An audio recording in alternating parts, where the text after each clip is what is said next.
आजकल के ज़माने में जिसको कहेंगे वेरी साइंटिफिक पर्सन, जो हम लोग को बचपन से सिखाया गया है, scientific temperament, critical inquiry, spiritual teaching की क्रिटिकल इंक्वायरी करी जाए कि अच्छा ये एक नॉलेज आ गई हमको। वेदांत का कोर मैसेज यही है दैट सब कुछ कनेक्टेड है, डाइवर्सिटी में यूनिटी है, तो इसकी नॉलेज आ गई। स्वामी विवेकानंद इसको अपने प्रत्याहार और धारणा जो उन्होंने पश्चिम में एक लेक्चर दिया उसमें बड़े सुंदर प्रकार से बताते हैं। He says, take up one idea, make that one idea your life. Think of it, dream of it, live on that idea. Let your brain, nerves, muscles, every part of your body be full of that idea and just leave every other idea alone. This is the way to success. This is the way great spiritual giants are produced. कि एक विचार को पकड़ो, अपने मन, मस्तिष्क, हृदय, मांसपेशियों में उसको अंगीकार कर लो, बाकी सारे विषय को छोड़ दो। Think and that becomes your action and it is your continuous action that becomes your character. कि बोलो बोलो बोलो, करो करो करो, जो बोलोगे जो करोगे वैसे बन जाओगे। आप बोलोगे आप कमजोर हो, आप कमजोर हो जाओगे। आप बोलो आप ताकतवर हो, आप ताकतवर हो जाओगे। आप बोलो और आप मत करो, कुछ समय बाद ऐसा होगा कि आप चाहोगे या हो जाएगा। आपका शरीर करने के लिए ही नहीं तैयार होगा। तो वो इतना फंडामेंटली उन्होंने इतने अंदर तक इस विचार को पकड़ा कि व्यक्ति का कैरेक्टर बनता कैसे, कि ये जो एक आर्टिफिशियल डिस्टिंक्शन हमने बना रखा है between spirituality and worldly life, ये मिटे। वो वेदांत, वो रिलीजन, वो धर्म, वो टीचिंग्स ही कहाँ हैं अगर आप उनको अपनी डे टू डे लाइफ में अप्लाई ना कर पाए, उतार ना पाए। और वो कहते हैं ऐसे रिलीजन का, ऐसी फिलॉसफी का कोई काम नहीं है जो कि सिर्फ मंदिरों में या स्पिरिचुअल टॉक्स देने के लिए या थ्योरेटिकल एक्सरसाइज के लिए सिर्फ इंटेलेक्चुअल स्टिमुलेशन है वो। So that I find very very powerful because he says, I would say logically explains that if we know we are all one and भगवान कहीं मार्स में नहीं बैठा हुआ है, भगवान कहीं उस पहाड़ी वाले मंदिर में नहीं बैठा हुआ है, भगवान हम सब में है और हर जगह पर व्याप्त है। वेदांत essentially is an inquiry into the ultimate truth of the fundamental unity of life. मतलब there is one existence, one consciousness, one life, one essence and one larger divinity.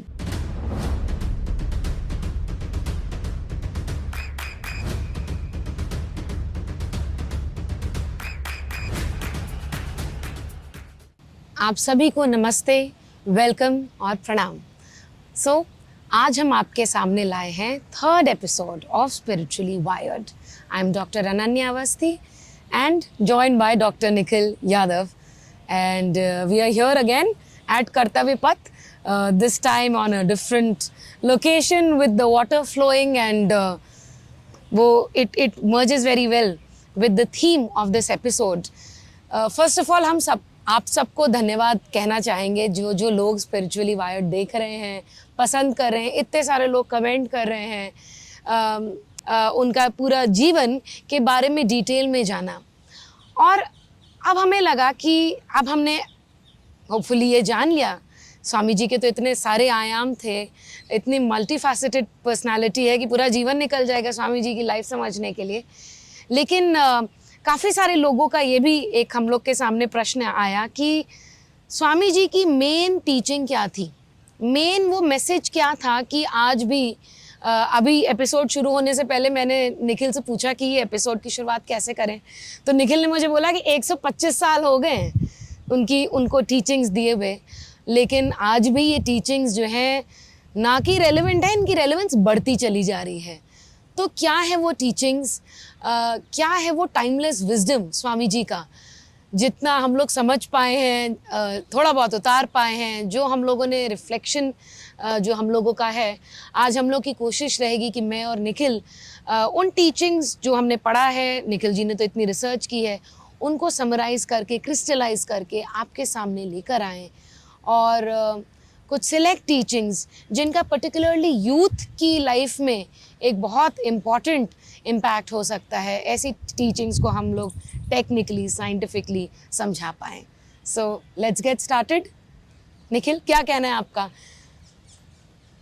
12 जनवरी 1863 से लेके 4 जुलाई 1902, ये जो 39 ईयर्स 5 मंथ का जो हम कहेंगे बहुत ही छोटा टाइम फ्रेम रहा, इसमें स्वामी विवेकानंद के भारत में, फिर पश्चिम में, फिर भारत में, फिर पश्चिम में और फिर भारत में, जब उनके समाधि के पहले के कुछ लेक्चर्स, वो जो सारे साहित्य का जो निचोड़ है, उस निचोड़ को हम लोग कह सकते हैं उपनिषद। और स्वामी जी कहते हैं कि अगर उपनिषद को समझना है, उसका एक अच्छा सोर्स देखना है, तो फिर वो आते हैं श्रीमद् भगवत गीता के ऊपर।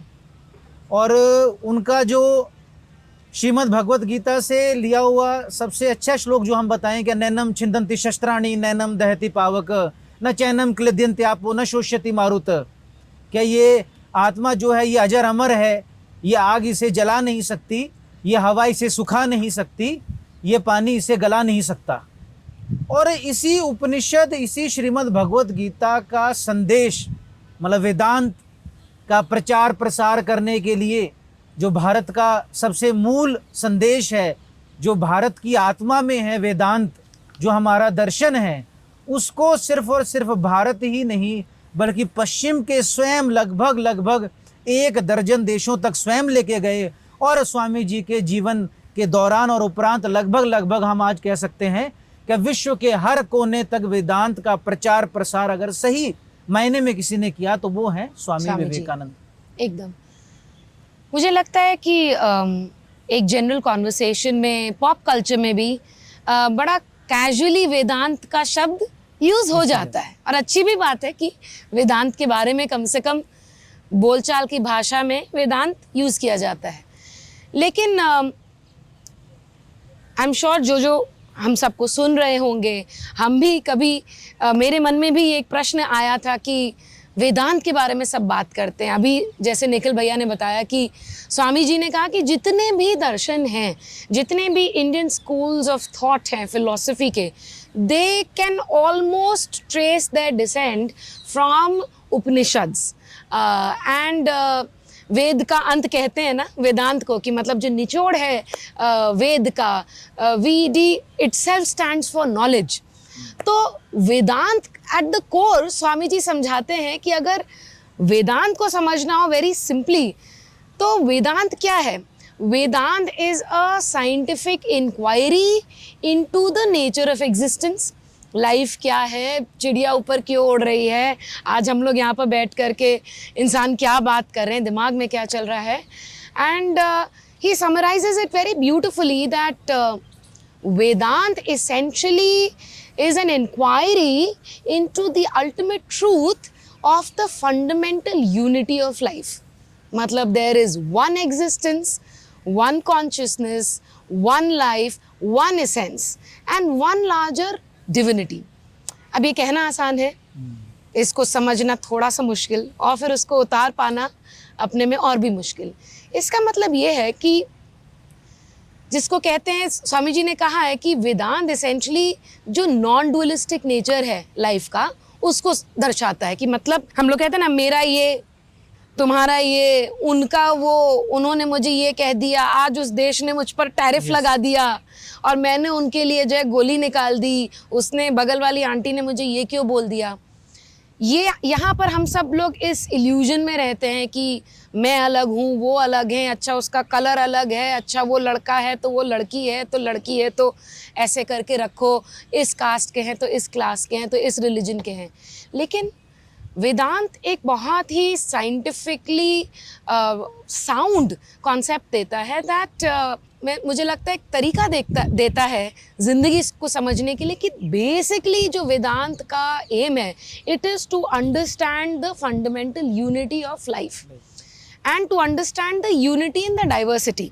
वेदांत ये नहीं कहता कि सब लोग एक जैसे हैं या इक्वालिटी है, जिसको हम लोग एक यूटोपियन तरीके से समझते हैं। वो ये कहता है कि ये सारी सृष्टि, ये अर्थ हो, यहाँ घास हो, मेरे मुंह से जो आवाज़ निकल रही वो हो, जो चिड़िया बोल रही वो हो, वो सब कहीं ना कहीं एक यूनिवर्सल सोल के पार्ट हैं। और उसके छोटे छोटे अंश जो अलग अलग डिग्री में मैनिफेस्ट कर रहे हैं, उन सब का मैनिफेस्टेशन है, जानवरों में है, पेड़ पत्ती में है, पीछे जो वाटरफॉल है उसमें है, इंसानों में है। एंड हेंस हम लोग इंट्रिंसिकली एक हैं, यूनिफाइड एग्जिस्टेंस है हम सबकी। तो अगर मेरे अंदर कोई आत्मा है या एक घास में एक आत्मा है, हम दोनों में डिफरेंस सिर्फ एक डिग्री ऑफ कॉन्शियसनेस का है। स्वामी जी कहते हैं कि अमीबा और बुद्ध का एग्जाम्पल वो देते हैं निखिल जी, विच आई फाउंड कि ही ट्राइज टू टेल कि देखिए उस जमाने में डार्विन की थ्योरी आ गई थी, एवोल्यूशन आ गया था। So how does he show the difference between the western and the Indian mindset on how do we understand the nature of existence.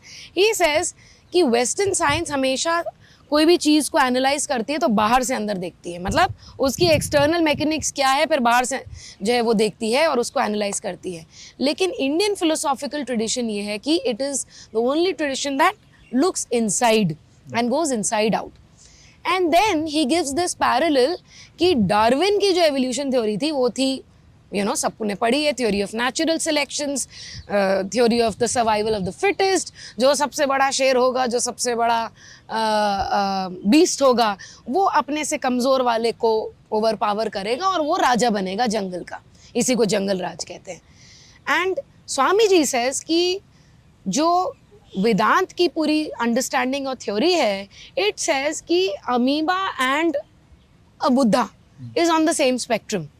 मतलब कि not only is Buddha reflective of an evolved state of amoeba, मतलब दोनों में consciousness है, degree का फर्क है। जो बहुत इवॉल्व हो गया वो अमीबा से बना, एंड एवोल्यूशन में थ्योरी यही होती है, अमीबा पहले पत्ती बनी, जानवर बना, ह्यूमंस बने, उसमें भी इवॉल्व्ड ह्यूमंस बने, and that's why he takes the example of Buddha. He says reverse is also true, ये साइक्लिकल है, मतलब जो बुद्धा है उसमें भी अमीबा है, मतलब हर इंसान में एक inherent divinity by its nature of existence है। एंड ही सेज कि this is so important to understand कि आजकल के ज़माने में सब सोचते हैं हमें कुछ अलग करके दिखाना है, कुछ डिफरेंट बनना है, कोई एक्सटर्नल क्वालिटीज एक्वायर करती हैं। स्वामी जी कहते हैं no, the inherent divine potential is already within you, and this is what Vedanta teaches, that amoeba has the potential to evolve to a Buddha, and that knowledge कि you are all connected to one larger existence makes you humble, makes you compassionate, but also makes you realize the power that lies within you, because जो हर बच्चा, वो हर आदमी, हर लड़का लड़की जो college जा रहे हैं, सपोज ये पॉडकास्ट सुन रहे हैं, if they can start to understand that yes we are all connected, we are all part of the larger universal existence, but that we all inherently have the divine potential, wherein we just have to believe and explore its true capacity. And Swami ji कहते हैं कि हर soul inherently divine है और सारा divine potential हर आदमी, हर इंसान अपना exponentially अपनी कैपेसिटी को एक्सप्लोर कर सकता है, और इसी रियलाइजेशन को कि हम में वो डिवाइन पोटेंशियल है और सब में है, अलग अलग डिग्री में है, और हम सब एक है और हम सब एक एग्जिस्टेंस के पार्ट हैं, which is also now proven scientifically by quantum physics, and it so beautifully aligns with what this age-old philosophy of Vedanta, articulated in a modern context by Vivekanand. That is, in a society, जब उन्होंने ये बोला होगा, जब cast, class, gender, race के इतने barriers होंगे, मुझे तो लगता है कि मतलब Swami ji must have been such a revolutionary to declare that everybody is part of one existence and everybody has an equal divine right to explore its true potential. और जैसे आपने कहा, क्या एक फंडामेंटल यूनिटी और दूसरा ई सोल इज पोटेंशियली डिवाइन, ये दोनों विचार लेकर ही स्वामी विवेकानंद पहले भारत भ्रमण और फिर पश्चिम में गए। तो स्वामी विवेकानंद जब पश्चिम के जगत में जाते हैं तो इसको वेदांत को बड़े अच्छे से बताते हैं। पहले वो कहते हैं वेदांता एकम सद विप्रा बहुधा वदंती, the truth is one, the sages call it by different names. और फिर एक अलग प्रकार से स्वामी विवेकानंद कहते हैं कि Vedanta recognizes no sin, it only recognizes error, and the biggest error according to Vedanta is to say that you are miserable, you are pale, you are weak, you cannot do this and you cannot do that. Swami Vivekananda puts it very well. He says each soul is potentially divine. Each soul is potentially divine. The goal is to manifest the divinity by controlling the nature external and internal. Do it either by work or worship or by psychic control, by one or more or all of this and be free. The doctrines, the dogmas, the rituals, the forms, the books, they all are secondary details. तो इस विचार को स्वामी विवेकानंद ने जिस गहराई से समझा, क्योंकि जो जैसे आपने कहा कि ये सिंफुल है, ये कमजोर है, वो कमजोरी को छोड़ के वो अभय अभय अभय अभय अभय, फियरलेसनेस, करेज, वो इनहेरेंट कॉन्फिडेंस हर व्यक्ति के अंदर जागृत करना, वही स्वामी विवेकानंद का कार्य था. और तभी वो कहते हैं the history of the world is history of few people who had faith, who had conviction in themselves. तो वो विचार जागृत करना लोगों के अंदर कि ये संपूर्ण जो इतिहास रहा है ये वीर भोगे वसुंधरा उसके ऊपर खड़ा है, तो वो करेज करेज करेज के लिए वो कार्य करते हैं. और वेदांत का जो मूल ग्रंथ हमने जो बताया, क्या उपनिषद, उपनिषद का जिष्ट जो है अभय, उसके बारे में स्वामी विवेकानंद बड़े सुंदर प्रकार से अपने जीवन के बारे में बताते हैं. और वो कहते हैं कि strength is what the Upanishad speak to me from every page. It is the one great lesson that I have been taught in my life. Strength it says, strength O man, be not weak. But are there no human weaknesses? Ask the man. There are, says the Upanishads, but will more weaknesses heal them? Will you try to cure sin with sin? Will you try to wash dirt with dirt? Strength it says, strength o men. Stand up and be bold. This is the only literature in this world where we'll find the word abhay. Either in no other scripture in this world is this adjective applied, either for the man or for the God. तो वो विचार क्या बार बार क्या एक strength का जो उनके अंदर आया, क्या निर्भीकता का जो विचार आया, वो उपनिषद से स्वामी विवेकानंद के जीवन में जागृत होता है. और फिर वो आगे बड़ा स्पष्टता से इसके बारे में बताते हैं ना, क्या according to the old religion all those who do not believe in God they were atheist, but according to the new religion all those who do not believe in themselves they are atheist. क्या पुराना धर्म ये कहता था कि आप किसी ईश्वर वगैरह किसी में विश्वास करते हो या नहीं करते तो आप एक नास्तिक हैं. लेकिन अब एक नया धर्म है, वो कहता है कि सबसे पहले अपने अंदर विश्वास करो, वही आपको कहेगा क्या, तब आप नास्तिक नहीं रहेंगे अगर आप अपने अंदर वो विश्वास पैदा करने का प्रयत्न करते हैं. तो यही विचार स्वामी विवेकानंद लेके जा रहे थे कि सबसे पहले वेदांत के अंदर से निकल के आती है एक निर्भीकता, एक करेज, एक फियरलेसनेस, एक हम लोग कहेंगे क्या, you are the creator of your own destiny. उस विचार को अपने अंदर अंगीकार करने के लिए अगर इस चीज को Swami ji was a very, आजकल के ज़माने में जिसको कहेंगे वेरी साइंटिफिक पर्सन, जो हम लोग को बचपन से सिखाया गया है, साइंटिफिक टेम्परामेंट, क्रिटिकल इंक्वायरी. तो अगर इस स्पिरिचुअल टीचिंग की क्रिटिकल इंक्वायरी करी जाए कि अच्छा ये एक नॉलेज आ गई हमको, ये एक समझ में आ गया कि अच्छा वेदांत का कोर मैसेज यही है दैट सब कुछ कनेक्टेड है, डाइवर्सिटी में यूनिटी है, एंड एक ही शून्य से सब शुरू हुआ है और वहीं पर सब जाता है. तो इसकी नॉलेज आ गई, तो ये भी फिर ट्रू हो गया that the entire divinity is within you and all power is within you. तो now where do we go from there? Knowledge आ गई आपको, you have a sense of all right, I have the divine potential which is part of the larger universal consciousness, and everybody has that potential to a different degree, but then where do we go from there? मैंने अपनी personal life में महसूस किया है कि शायद एक सबसे बड़ा missing piece of the puzzle, और एटलीस्ट मेरी पर्सनल लाइफ में तो मुझे ये लगा है, is confidence in self, faith in self, and at times that becomes the key. कि आपको theoretically समझ में आ गया, आपको concept समझ में आ गया जो हुआ following us on this podcast. अच्छा, now how do we go forward? अभय की स्थिति में आने के लिए what is that missing piece in the puzzle? For some people it may come very naturally, fearless, Abhay, they're born with that personality.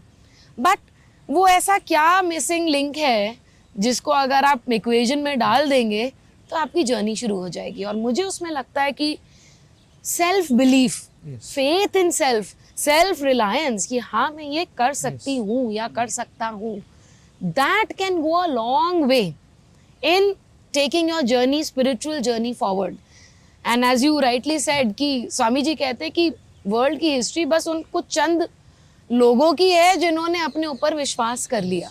And all the big people, whether it's like authors, laureates, actors, cricketers, आप किसी से भी बात करें, पूछे अच्छा what was it that made you different, and they said belief in self, believe in your inherent infinite potential.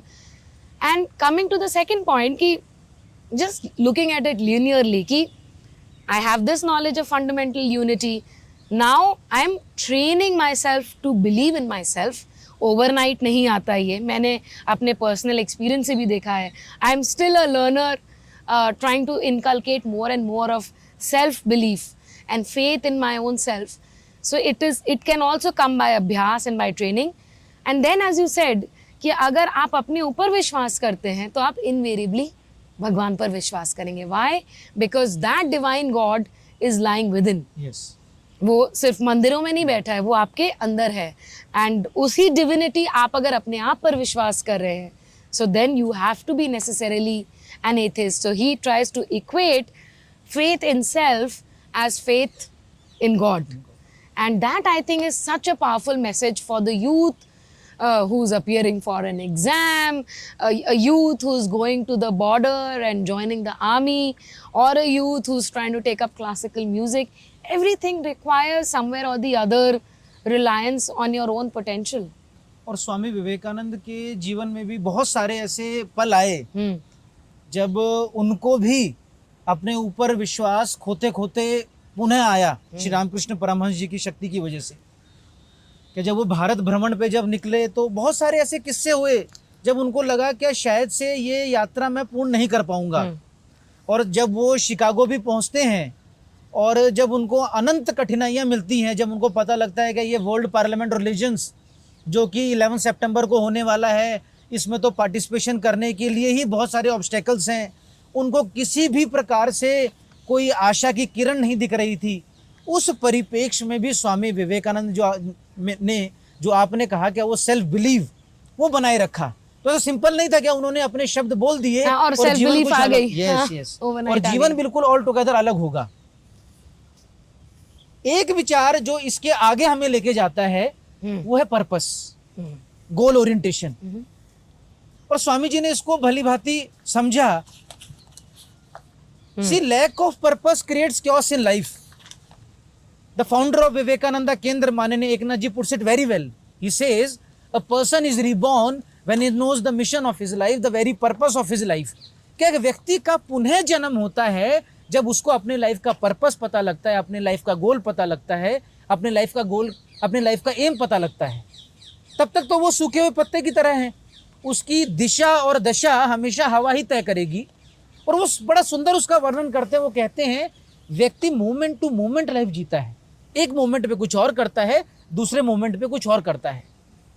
Swami Vivekananda इसको अपने प्रतिहार और धारणा जो उन्होंने एक पश्चिम में एक लेक्चर दिया उसमें बड़े सुंदर प्रकार से बताते हैं. He says take up one idea, make that one idea your life, think of it, dream of it, live on that idea, let your brain, nerves, muscles, every part of your body be full of that idea and just leave every other idea alone. This is the way to success. This is the way great spiritual giants are produced. कि एक विचार को पकड़ो, अपने मन, मस्तिष्क, हृदय, मांसपेशियों में उसको अंगीकार कर लो, बाकी सारे विषय को छोड़ दो. ये बड़ा जरूरी है आजकल के यूथ के लिए, जिसको लगता है that the nature of the idea is more important than choosing one idea and making your life about it. Swami ji इसमें एक आइडिया को चुनने के साथ साथ कहते हैं कि बाकी सारे आइडियाज को रिजेक्ट करना होगा. The moment you choose one path, you not only choose one path, you reject all other paths. You have to reject all other millions of paths. अब यहाँ थोड़ा सा दिक्कत आता है कि भाई मेरी थाली में भिंडी है लेकिन मेरी नजर दूसरे की प्लेट के खाने पे है. मैंने हिस्ट्री चूज किया, मेरी नजर केमिस्ट्री पे है. केमिस्ट्री वाला सोच रहा है कि यार मैं शाम तक लैब में रहता हूँ, हिस्ट्री वाला ही अच्छा है. हिस्ट्री वाला सोच रहा है कि शायद मैं केमिस्ट्री अगर चूज कर लेता, मैं अगर स्टेम एजुकेशन में जाता तो शायद मेरी लाइफ ट्रांसफॉर्म हो जाती. तो ये एक बड़ी जद्दोजहद में स्वामी विवेकानंद का बड़ा क्लैरिटी से है कि एक विचार जिसको आपने पकड़ा. स्वामी विवेकानंद स्वाभाविक है वो एक परिव्राजक सन्यासी बने. उनके मित्र जो हैं वो कोई उस समय के आईसीएस आज की यूपीएससी की तैयारी कर रहा होगा, कोई अच्छा लॉयर होगा, कोई अच्छा कोई ब्यूरोक्रेसी में गया होगा, कोई अपना खुद का काम कर रहा होगा. विभिन्न प्रकार के लोग उनके इर्द गिर्द थे. लेकिन उन्होंने शायद से उनको बड़ी क्लैरिटी से था कि जो मार्ग मैंने चुना है उस मार्ग को जब तक मैं पूर्ण नहीं कर दूंगा तब तक वो जो उनका ध्येय वाक्य भी है कि arise awake and stop not till the goal is reached, उठो जागो और लक्ष्य प्राप्ति तक रुको मत। तो मैंने जो लक्ष्य लिया है उस लक्ष्य की पूर्ति तब तक मैं नहीं करूंगा, तब तक इस कार्य के ऊपर लगा रहूंगा। और इसके लिए बड़ा इंपॉर्टेंट है प्रोसेस। और स्वामी विवेकानंद का जो ये अद्भुत है कि one of the greatest lesson of life is to focus on the means of the work, the process of the work. It is the cause that produces the effect, the stronger the cause the stronger the effect. क्या effect अपने आप में नहीं आएगा कि हमको लग रहा है कि यार ऐसे ही आउटकम निकल जाएगा। It is all about the process, process and the process. जो वो कहते हैं कि speak speak speak and that becomes your thought, think think think and that becomes your action, and it is your continuous action that becomes your character. कि बोलो बोलो बोलो, करो करो करो, जो बोलोगे जो करोगे वैसे ही बन जाओगे। आप बोलोगे आप कमजोर हो, आप कमजोर हो जाओगे। आप बोलो आप ताकतवर हो, आप ताकतवर हो जाओगे। आप बोलो और आप मत करो, कुछ समय बाद ऐसा होगा कि आप चाहोगे या हो जाए, आपका शरीर करने के लिए ही नहीं तैयार होगा। तो वो इतना फंडामेंटली उन्होंने इतने अंदर तक इस विचार को पकड़ा कि व्यक्ति का कैरेक्टर बनता कैसे है। नहीं, and to put it in sort of a little western context also, आजकल बड़े सारे इंस्टाग्राम पर और यूट्यूब पर मैनिफेस्टेशन के लिए वीडियोस आते हैं कि आप ये मैनिफेस्ट कर दो। हाँ ना, हमको लगता है पता नहीं कहाँ मार्स या यूरानस से जो है मैनिफेस्टेशन का कोई जादू आप सीख लोगे and things will happen. But and I see that within the youth, exam होने वाला, oh you know what, I'm manifesting this, कुछ अच्छा हो जाता है, oh you know what, I manifested it. And at that time I'm reminded of Swami Ji's message that he says कि जब भी कोई आपके मन मस्तिष्क में कोई भी ख्याल आए, कोई भी थॉट आए, be very careful and be very choosy of what you are thinking, because that thought at some point will translate into speech. You know, you are creating the energy. आपके दिमाग में कोई आया, थॉट आया, अच्छा मुझे जो है गर्मी लग रही है यहाँ पर, अच्छा फिर उसके बाद वो क्रिएट हो रही है एनर्जी, अच्छा अच्छा अच्छा यार एसी में बैठते हैं, कहाँ यहाँ पर बैठे हुए हैं, and then it will come into speech as I just said, and it might come into action कि यार क्या ज़रूरत है यहाँ पर ऐसे ही फ्री फंड में पॉडकास्ट शूट करने की। हाँ, so Swami ji definitely and specially for today's youth, जो कि सोशल मीडिया हो, मीडिया हो, इतना ज़्यादा आपको एक्सपोजर मिल रहा है, we are bombarded with information कि मतलब ब्राज़ील का प्रेसिडेंट क्या बोल रहा है से लेकर के लोकसभा में आज क्या हुआ से लेकर पाकिस्तान में उस मेजर जनरल की फ़ोटो किसके साथ देखी गई से लेकर के कि अच्छा शाहरुख खान का बेटा डायरेक्टर बन गया नेटफ्लिक्स पर। There is a deluge of information that you are exposed to, and in such a case where information wars चल रही हैं, right?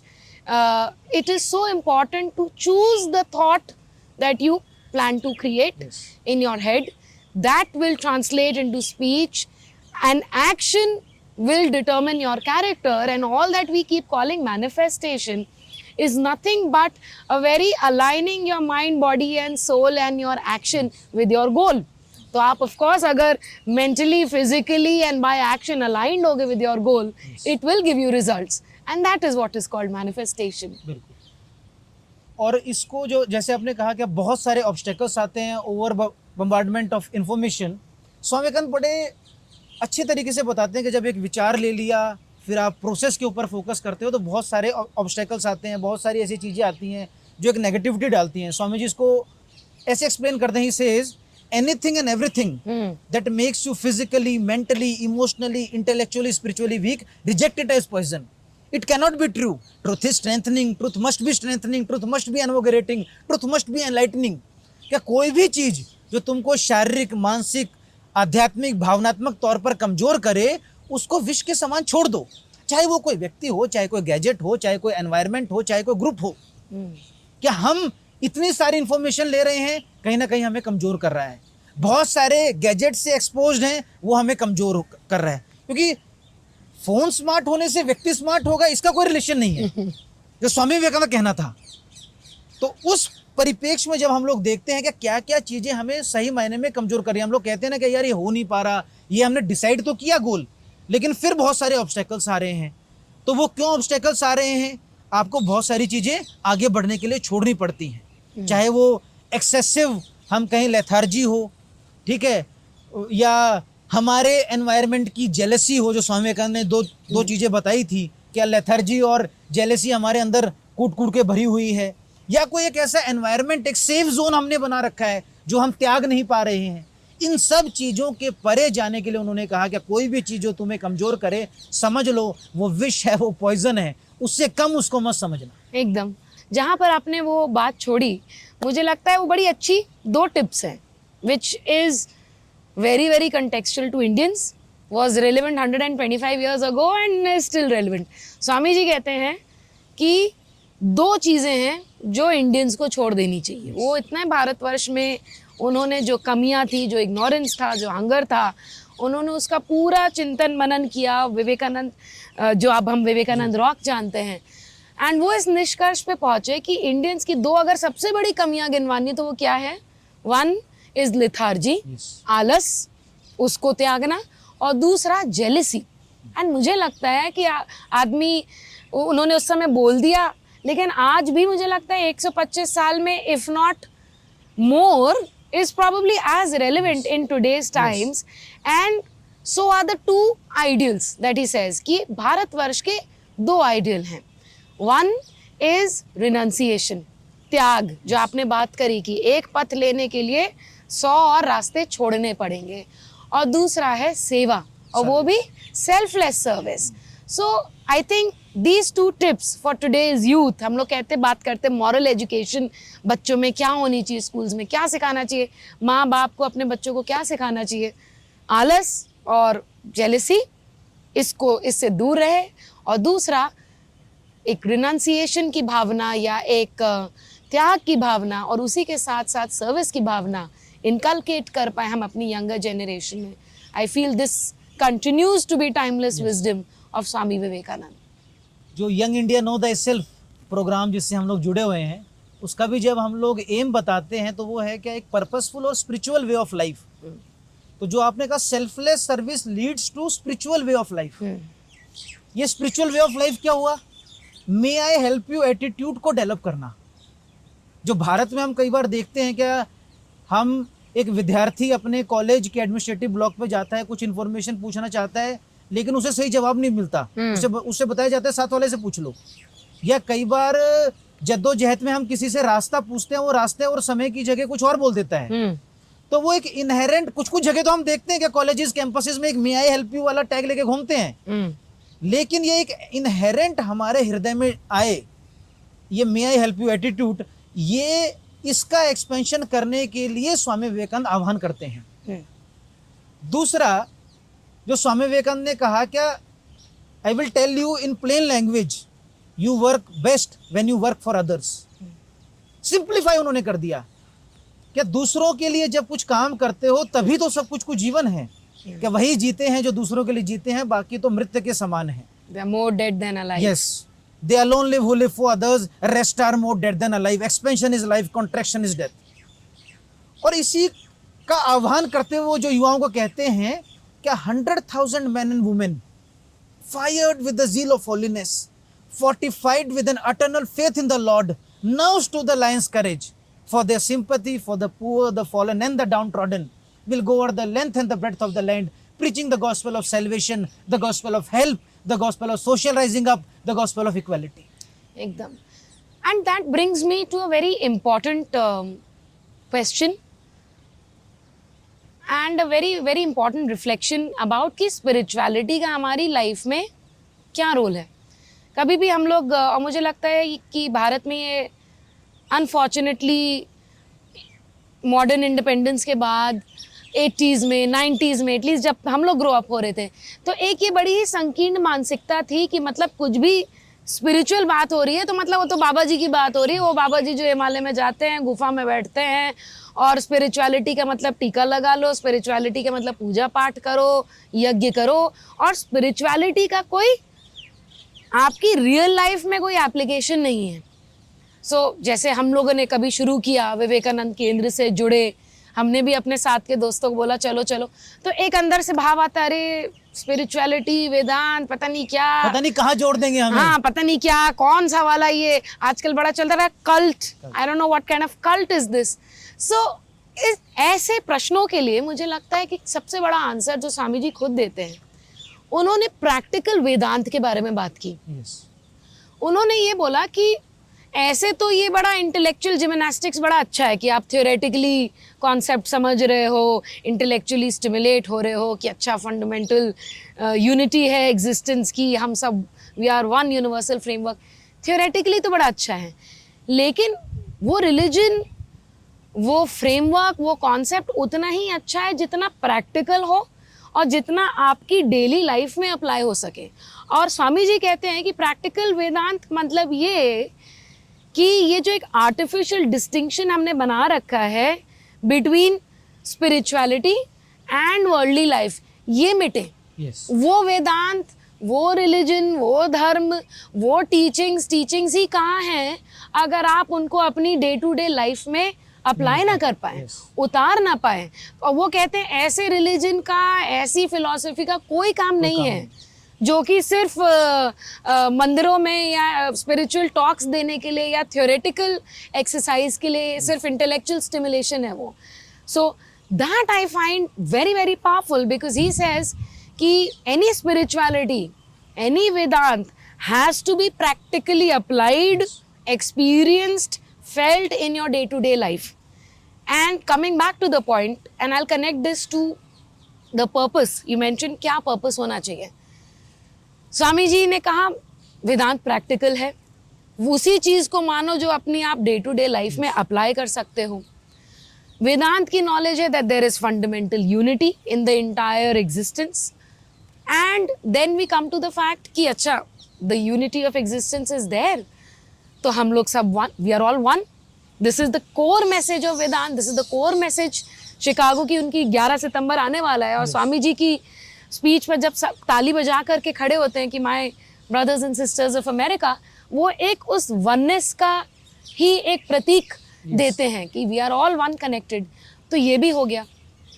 So then Swami ji very very I would say logically explains that if we know we are all one, Yes.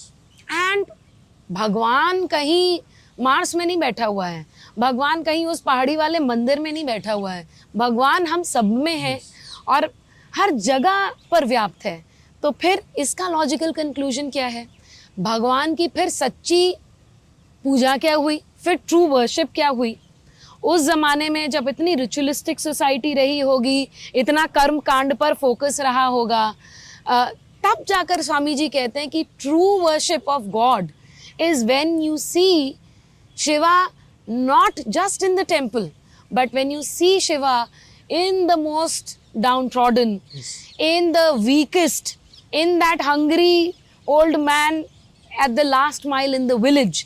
जब आप भगवान को उस गरीब में, उस वीक या डाउनट्रॉडन में देखने लग जाएं और उसके लिए कुछ कर पाएं और उसके लिए सेल्फलेस रूप से कुछ करें, ये नहीं करें कि अच्छा वो मैंने इनको 4 लोगों को खाना खिला दिया, उस अहम के साथ नहीं, selflessly if you are able to serve others, that is probably the true form of worship. Yes. And he says, and I feel that connects very well to how practical Vedant is. Yes. And what the true form of worship should be, which is not in the rituals, not in the temples. Of course, go to the temples, of course, do your rituals. But वो कहते हैं ना कि वो कहते हैं कि वो हर इंसान जो दूसरों के एक्सपेंस पर एजुकेट हुआ है और प्रिविलेज हुआ है, मैं उन सब लोगों को एक ट्रेटर मानता हूँ जब तक वो अपने डाउन ट्रॉडन और जितने मिलियंस आज आपके देश में भूखे हैं या इग्नोरेंट, अगर आप उनके लिए कुछ नहीं कर पा रहे हैं, ऐसे सारे लोग ट्रेटर्स हैं. Yes. And that is such a powerful message and literal redefinition of what true worship of God should mean and does mean, and more so relevant in the modern context. बिल्कुल. और academician कहते हैं new वेदांत, हम तो उसको new वेदांत नहीं कहेंगे, स्वामी जी ने तो कभी ये टर्म यूज नहीं करी, लेकिन स्वामी जी ने जब ये विचार दिया तो भारत के लिए भी और पश्चिम के लिए भी एकदम से एक नवीनता थी, एक नया थॉट था. क्या एक नवीनता थी, एक पूर्णतः एक नवीनता थी, एक नया थॉट था क्या इस प्रकार से भी लाइफ को देखा जा सकता है क्या? क्योंकि स्वामी जी का ये विचार है, स्वामी जी कहते हैं कि हमारी जो परंपरा है वो प्रिंसिपल्स पे है। It is not based on person और a book, it is based on principles. तो वो प्रिंसिपल यही है कि serve man is to serve God. क्या मनुष्य सेवा ही ईश्वर सेवा है? अब इसको पहुंचाएंगे कैसे, पहुंचाने वाले लोग कौन होंगे? दो बातें उन्होंने कही कि मानसिक और शारीरिक तौर पर जो मजबूत हैं वही इस विचार को आगे पहुंचा पाएंगे। और हम बार बार बड़े हल्के शब्दों में कह देते हैं, बहुत सारे न्यूज़पेपर में पढ़ते हैं, बहुत सारे वीडियोस में भी देखते होंगे कि स्वामी विवेकानंद को 100 युवा चाहिए थे। उनको 100 युवा नहीं चाहिए थे। ये साधारण चलने फिरने वाले लोग तो उनको 100 बहुत मिल जाते, उनको 100 नचिकेता चाहिए थे, वो निर्भीक निडर युवा चाहिए थे। और इसीलिए वो कॉल भी देते हैं क्या, men and women these are wanted, everything else will be ready, but strong vigorous willing young and men and women sincere to the backbone are wanted. 100 such and the world becomes revolutionized. The will is stronger than anything else. Everything must go down before the will, and that comes from God and God himself. Do you not believe in it? Preach unto the world the great truth of your religions. The world is waiting for it. For millions and billions of years, people have been told the stories and theories of degradation. They have been told that they cannot do this and they cannot do that. तो स्वामी जी ने जो कहा, क्या sincere to the backbone वाले चाहिए, मजबूत चाहिए। और मजबूती उनके मन में भी थी और उनके हृदय में भी थी और उनके शरीर में भी थी। ये हम कैसे देखते हैं कि स्वामी विवेकानंद, हम देखते हैं क्या, अपने बाल्यकाल से ही अंगा गुहा के जिम्नेजियम में जाते थे। फिजिकल फिटनेस को उन्होंने बहुत सारा हम कहेंगे उसके ऊपर बहुत ज़्यादा फोकस किया। हमने बहुत बार ये सुना होगा, क्या स्वामी विवेकानंद ने कहा क्या फुटबॉल खेलो और गीता मत पढ़ो? स्वामी जी ने बिल्कुल ऐसा नहीं कहा। ये बहुत बड़ा मिथ है। यस, स्वामी विवेकानंद के पास एक कमजोर व्यक्ति आया, फिजिकली एक युवा आया, और उसने कहा कि स्वामी जी मुझे गीता समझनी है, गीता के बारे में कुछ बताइए। तो स्वामी विवेकानंद कहते हैं कि you will understand Gita better with stronger biceps and stronger muscles. क्या एक युद्ध में बोली हुई वाणी, हम दिल्ली के इंद्रप्रस्थ के कर्तव्य पथ पे बैठे हैं, यहाँ से लगभग 120-150 किलोमीटर दूर कुरुक्षेत्र, हरियाणा के कुरुक्षेत्र की वो युद्ध भूमि, जहाँ पर बड़े बड़े धनुर्धारी, बड़े बड़े गदाधारी खड़े थे, और उस युद्ध की भूमि पे बोली हुई जो वाणी है, जो हम कहेंगे क्या एक गीत है, श्रीमद् भगवत गीता, उसको कैसे एक कमजोर, शारीरिक कमजोर व्यक्ति अपने अंदर अंगीकार कर पाएगा? इसलिए स्वामी जी कहते हैं कि अगर श्रीमद् भगवत गीता भी समझनी है तो हमें शारीरिक तौर पर बहुत सबसे पहले मजबूत होना पड़ेगा। एकदम। आपने फिजिकल हेल्थ की बात करी, एक बहुत बड़ा मुद्दा जिसमें जो भी ये देख रहा है वीडियो, वो मानेगा कि कहीं ना कोई उनके घर में है जो इस प्रॉब्लम से डील कर रहा है, और वो है मेंटल हेल्थ। आजकल मुझे लगता है हर परिवार में कोई ना कोई एंजाइटी से, पैनिक अटैक से, इंसोम्निया से या डिप्रेशन से, डिप्रेशन मुझे कहीं ना कहीं लगता है बड़ा ही कैजुअली भी एक वर्ड आजकल यूज किया जाता है। तो मेंटल हेल्थ एक बहुत बड़ी प्रॉब्लम निकल करके आ रही है, और कहीं ना कहीं इसका थोड़ा बहुत इसमें जो मुझे लगता है घी डाला है वो सोशल मीडिया ने भी डाला है। आप अपना कुछ मेहनत करके आए, आपने कुछ करा, पढ़ाई करी, और अपना फ़ोन देखा और इंस्टाग्राम स्टोरी देखी कि ओह ये जो है भाई साहब बॉम्बे में घूम रहे हैं, अच्छा बॉम्बे में जो बैठ के देख रहा है कह रहा है ओह ये अच्छा ये लंदन में घूम रहे हैं, अच्छा ये इनके साथ घूम रहे हैं, अच्छा ये इनसे जा करके मिले। एंड फिर आप अपनी मेहनत करना, अपना जो आप कर सकते हैं, जो आपके हाथ में प्रोसेस, यू फॉरगेट दैट, और आपको लगता है grass is greener on the other side and you feel you are not good enough, you feel depressed. That is one example. But mental health एक बहुत बड़ी प्रॉब्लम, एंड स्पेशली यूथ में, और mental health leads to various sorts of habits, intoxication, sleeping pills, various kinds of drug addictions. They all somewhere or the other start with this internal feeling कि I'm not good enough. इसके लिए मुझे लगता है कि स्वामी जी की teaching बहुत ही ज़्यादा रेलिवेंट है। आजकल मॉडर्न साइंस में मेंटल हेल्थ को एक नेगेटिव सेंस में दिया जाता है कि ये मेंटल हेल्थ डिसऑर्डर्स हैं, ADHD भी कुछ होता है और डिप्रेशन भी कुछ होता है, एंजाइटी भी कुछ होता है, इंसोम्निया भी कुछ है. लेकिन Swami ji, when he talks about mental health, he talks about it from a more holistic sense. He says कि mental health है माइंड के नेचर को समझना. और वो कहते हैं कि जैसे पूरी सृष्टि को समझना हो, मिट्टी को समझना हो, तो बस आप एक लंप ऑफ क्ले उठा लो. यस. और वो कहते हैं कि अगर एक लंप ऑफ क्ले को तुम माइक्रोस्कोप में डाल के देख लो और उसके अंदर का एटम देख लो और समझ लो कि अच्छा इसका फंडा क्या है, इसके प्रिंसिपल्स क्या है, ये किस लॉज से बना है, तो उससे तुम्हें पूरी सृष्टि समझ में आ जाएगी. और उसी तरह से वो कहते हैं कि अगर यूनिवर्स की एग्जिस्टेंस को समझना है, भगवान को समझना है, स्पिरिचुअलिटी को समझना है, तो सबसे पहले अपनी माइंड को समझो. And he likens human soul to an atom in a lump of clay. And he says कि अगर वो एटम समझ लिया तो यूनिवर्स समझ में आ जाएगी. और सिमिलरली अगर भगवान को समझना है, स्पिरिचुअलिटी को समझना है कुछ भी क्यों होता है, तो सबसे पहले अपनी माइंड को समझो. और माइंड के बारे में स्वामी जी बड़ी अच्छी बात बोलते हैं कि there is nothing like true objectivity. ऐसा नहीं है कि मैंने ये बोल दिया यही सच है. वो कहते हैं कि जब भी आप कुछ भी परसीव करेंगे, there is an object you are perceiving, it will always have a subjective bias based on who is perceiving it. मेरे माइंड में कोई बायस है तो उस चीज़ को ऐसे परसीव करेगा. जैसे हम लोग दिल्ली में रहते हैं, दिल्ली में कॉलेज गोइंग स्टूडेंट्स, अच्छा वो oh that guy from the north east, oh that girl from the south.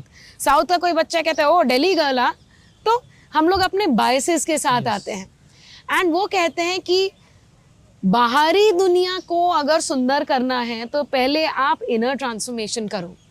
I will see no evil because there is no evil inside my eyes. I will not see what is bad if my mind is not programmed to see the bad. So he says कि वो उस paradox के बारे में कहते हैं ना कि he mentions it कि कैसे एक drop of water पूरी यूनिवर्स को बैलेंस करी हुई है.